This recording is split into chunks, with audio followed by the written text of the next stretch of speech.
Hello everyone. It's me, Arden Lee, and today I want to talk about repatterning. I want to talk about what it is, and I want to talk about why I believe that learning how to do it is the best investment that we can make in our mental health and well-being. And I do have a little bit of cognitive bias around this belief because I do teach a course called the Repatterning Project, which I created out of the information that I learned through my own 2-year process of repatterning, which some would also call awakening. And the results that I saw, both in myself, my own shift in my feelings toward my own life and my relationship reality, and also the results that I've seen in the dozens of people who have gone through the course in the roughly almost 5 years now that I have been teaching it. So it is something that I believe very deeply with all my heart. And I want to talk a little bit about what it is and how to do it. So in case any of this resonates with you, and this sounds like something that you would also like to learn more about, you can absolutely reach out to me because we do start the next round of the course on January 22nd, 2023. And if you're watching this video and it's after January 22nd and you're really bummed out that you're not going to be able to join, don't worry. I do teach it twice a year, so be sure to reach out to me, and there's always more available. All right, so what is repatterning? Well, first, in order to talk about repatterning, we need to talk about patterning. And the idea of patterning is this: when we are born into this world, we are not quite a blank slate because we also inherit patterns epigenetically. Scientists have now traced this as much as 13 generations back, right? So we are not entirely a blank slate. We do come into this world with patterns that are already installed. But when we come into this world and we experience it in this lifetime for the first time, we begin to interact with our environment experientially.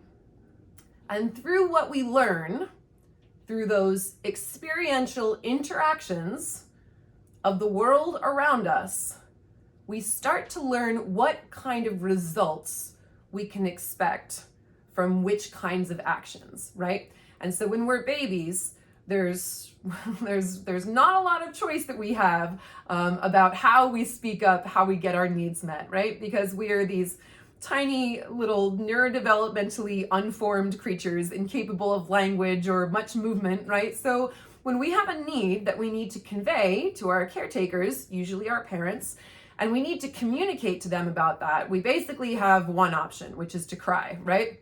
Maybe two options, either cry or not cry, right? On or off, it's a binary.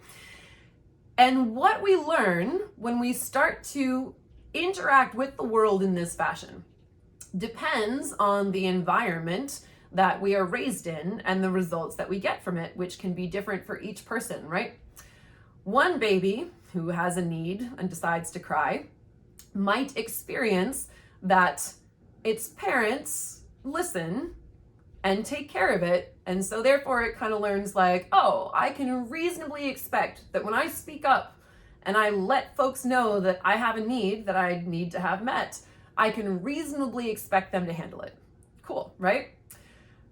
Another baby in that same situation might cry and might experience neglect. Maybe the parents aren't around or aren't taking good enough care of that baby. And so that baby learns like, well, I could cry, but I'm just gonna scream till I'm hoarse. And so there's not really any point. It's probably better for me to just try and figure things out by myself.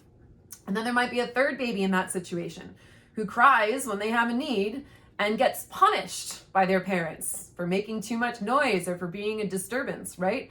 And that baby might learn like, oh my goodness, speaking about my needs is dangerous and is scary. So I need to figure out some other way to do it. Either maybe if I'm really quiet and I'm really good, they'll notice me and they'll take care of me, right? I'm sure like even as I'm saying this, you can probably think of people in your life who like fit each of those three scenarios, right? And whose basic personalities, and I use air quotes around that, right? Because what we think of as our personalities Oftentimes, 90% of that is just clusters of learned behaviors that have come from our environments that have shaped us, right? But I'm sure you can think of people whose personalities easily fit into each of those three categories that I just named, right? Even though they're not babies anymore, they're full-grown adults, right? What happened? And as we go through life, we not only continue to learn experientially, right? So we reach out and we do something and we get a result, right? We reach out, we touch the hot stove and we get burned. Oh my goodness. If I touch the hot stove, I'm going to get burned. If X, then Y. And we begin accumulating all of these internal algorithms, all of these little if X's, then Y's in our minds, these neural pathways that get carved in our systems by the actions that we repeat, the strategies that we choose, because unconsciously we have learned that they are what work for us, and we continue to act those out throughout our lives, because that is the worldview that has been shaped by the experiences that we have had. And it's especially insidious because of our human operating system and the way it works.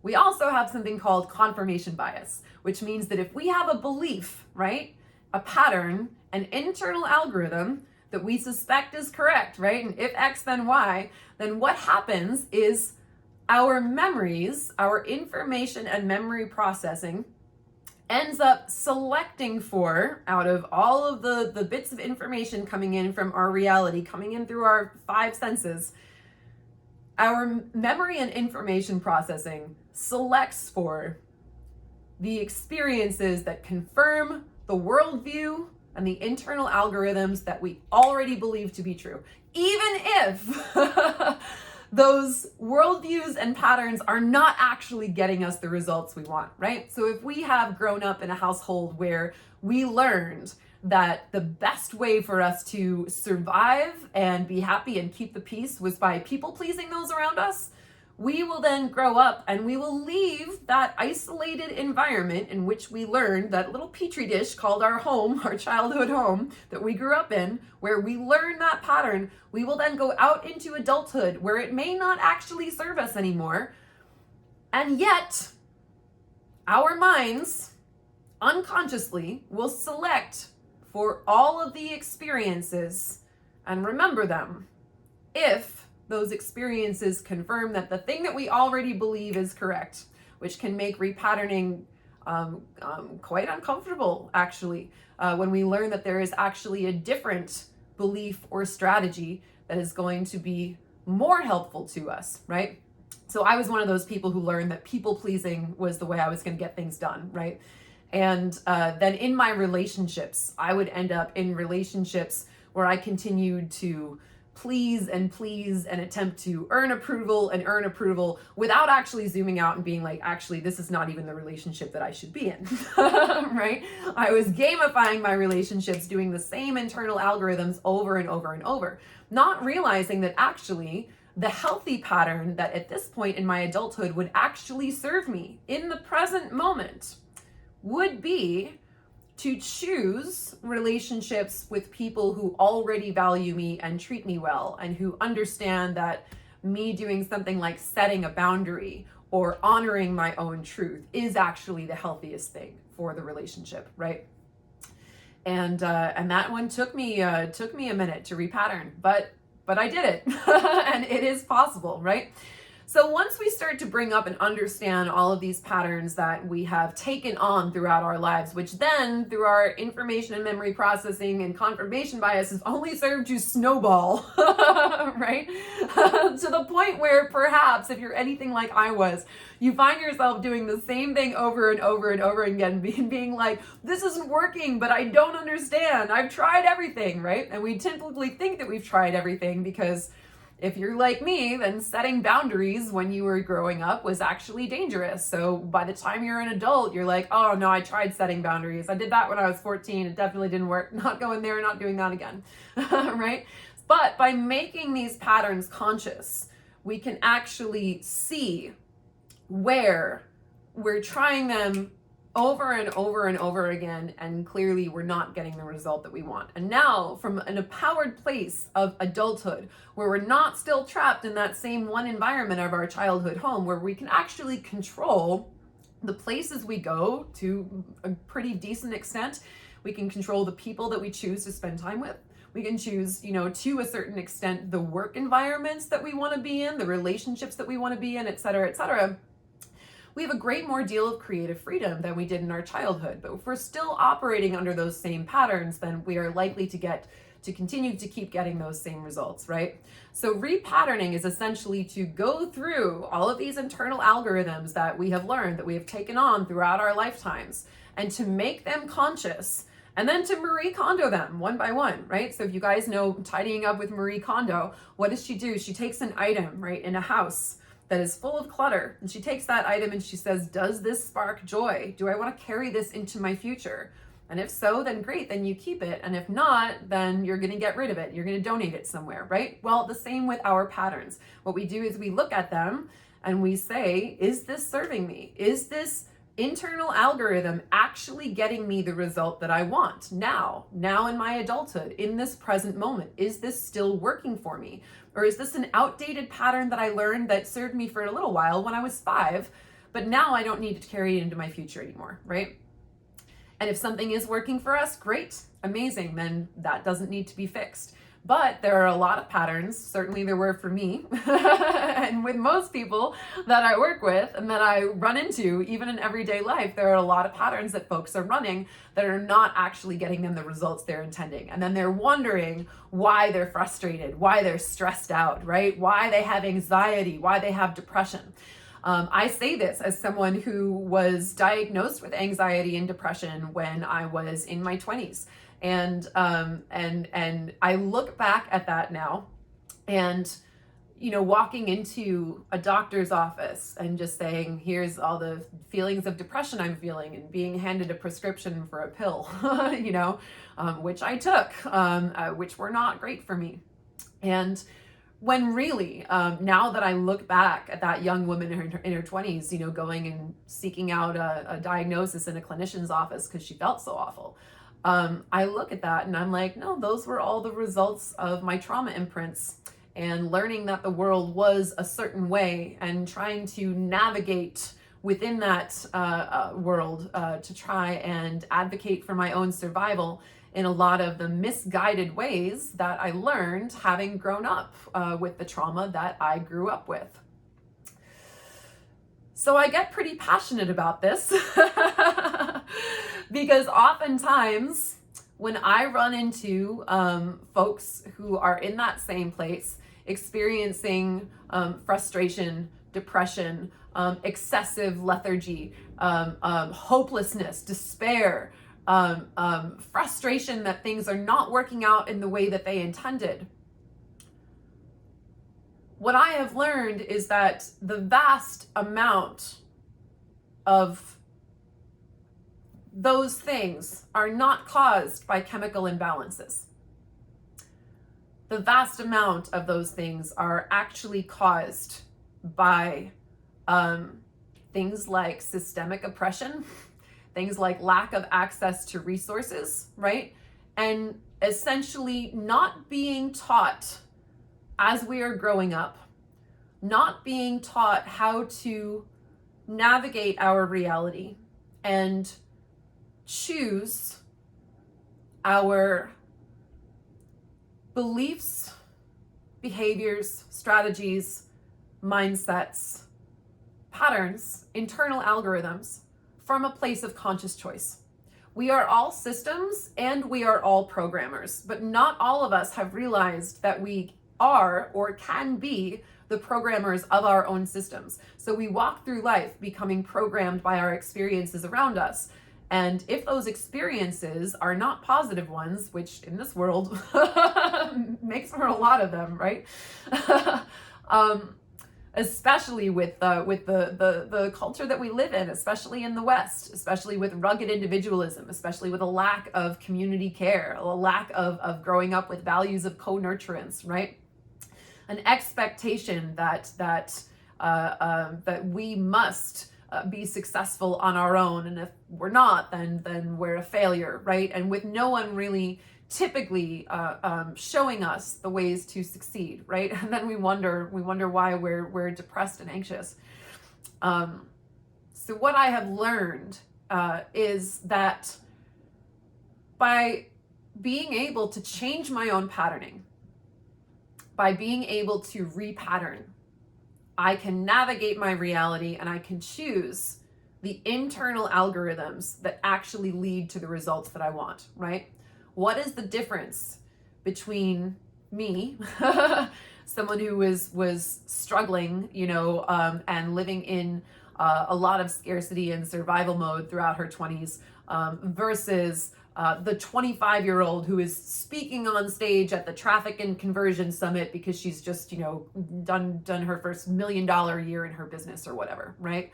I definitely wondered that question. Well, it turns out that 25-year-old speaking on the stage at Traffic and Conversion grew up with a supportive dad who was also an entrepreneur who helped her start her first business at 13, right? Meanwhile, me at 13, I was unsuccessfully trying to emancipate myself, from my own father, which did not go well. So when you look at what we were each learning in that formative time, there was a big difference, right?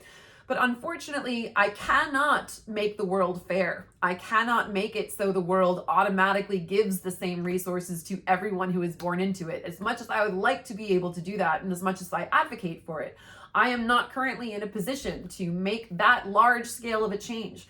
But what I can do is I can teach myself, and I can teach other people how to look at that person who has, say, the thing that I want, and to say, the only difference between her and me is that she learned certain things when she was 13 and I learned a different set of things. But now that I know how to learn and I know what I need to do in order to install a new belief, a new internal algorithm, a new pattern, a new way of being, and there are ways to do it, and this is what I teach. Now I know that I can I can equip myself with the same knowledge that other person had that was an advantage that I didn't have growing up. I can give myself the healthy patterning of a person who grew up with a wonderful, supportive, nurturing relationship between their parents that really modeled what a healthy love relationship looks like. If I didn't have that in my own life, as an adult, I can now bring my conscious awareness to that, and I can give myself exactly the patterns, beliefs, and internal algorithms that I would need so that it is nearly indistinguishable, right? Now, I still retain all the wisdom from my darker times, right? I haven't forgotten, I haven't actually changed my past, but I have changed my relationship to my past so that it is no longer defining my present and it is no longer influencing my future any more than I want it to be. So this has greatly changed my relationship to life itself, having gone from cycles of feeling like, I can't believe how are all my relationships, ending as disasters. I keep trying so hard, right? I keep trying so hard to be pleasing and to be good. And why didn't they love me, right? Well, it turned out that I was operating under the wrong internal algorithm for a healthy relationship. But since I now know that I can change that, I can do that, and I can then program myself with the inner wiring that I need to get the external results that I want. And I can teach other folks how to do that as well. And once we learn that, this is certainly something that is a great deal of information and it takes time to integrate. But what I have observed for myself and for the others that I have worked with is that the moment we know we can do it, the moment we start to see some results, the frustration, the anxiety, the depression, for me, and in most of the cases I've witnessed, it dissipates because we know that we are now capable of influencing our results and volleying with reality in a way that puts us in the driver's seat. And we no longer feel like we are just being bandied about by life willy-nilly. We now can feel that we are programming our own systems in order to align ourselves with the external reality that we want to attract to ourselves. And so that is what I teach folks how to do, how to repattern in order to give yourself the internal algorithms that will create the external reality that you want around yourself. And that playful dialoguing with reality. All right, I want a different result, so I'm going to change myself inwardly, and then I'm going to see what happens on the outside. And then if I want to get something different from there, I'm going to go and I'm going to do it again. I'm going to change and I'm going to wait for the result, and then I'm going to also change and then I'm going to get the result, right? And then you realize after a while that you're just surfing the waves and you're just living your life and you're enjoying it, because now your life has become a game that you can actually play to win in some ways. I don't even mean competitive, beating out others, but that you can really control the drivers that will ultimately lead to your aligning with a reality that you really enjoy, where you just get to be happy and you get to do things you love and you get the relationships and the friendships and the community that really nurture you. And so that is it. That is repatterning. Repatterning is essentially the act of altering our own inner wiring to change the way that we interface with the world in such a way that we can start to be able to control the results that we get in our external reality. And when we are able to start controlling those things, then that really shifts everything. That shifts our entire relationship to our whole lives. It certainly did for me, and it's done it for a lot of other people. So that is why I believe that learning how to repattern ourselves is the greatest investment that we can make in our mental health. And I know for me, it certainly was. And that's what it is. And that's what I teach how to do. So again, if this sounds fun, if you're interested, go ahead and reach out to me. We do start the next round of the course on January 22nd, and I'd be happy to tell you all about it. And stay tuned and watch for more on this channel as well, because I'm sure I'll be talking about it again. So thank you guys so much for listening. I hope this was helpful and entertaining, and I'll see you next time.